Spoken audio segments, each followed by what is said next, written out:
درود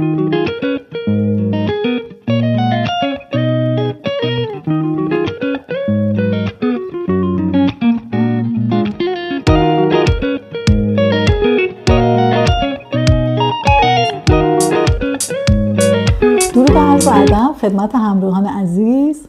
امروز میخوایم یه روش کاربردی و راحت برای یادگیری آیین‌نامه رو با هم شروع کنیم. آموزش از طریق تست زنی، یعنی به جای حفظ کردن مطالب خشک و سخت با حل تست های واقعی و بررسی جواب ها، نکات مهم و راحت تو ذهنمون تثبیت کنیم. پس اگه موافقین بریم سراغ اولین تست که ببینیم چی در انتظارمونه.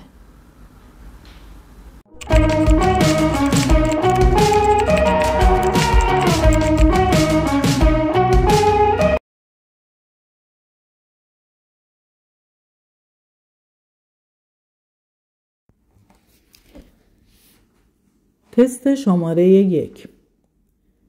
سیکلو یا چرخ وسیله نقلیه است شامل الف، دو چرخ که با یک موتور به حرکت در می آید. ب، دو یا چند چرخ که با موتور یا پدال ها به حرکت در می آید. ج، حداقل دو چرخ که توسط راننده با پدال ها یا میلنگ به حرکت در می آید.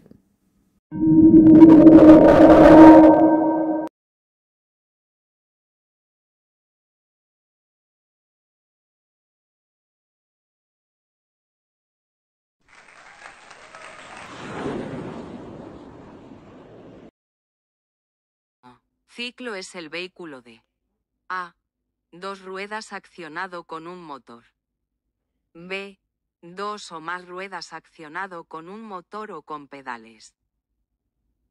C. Dos ruedas por lo menos, accionado por su conductor mediante pedales o manivelas.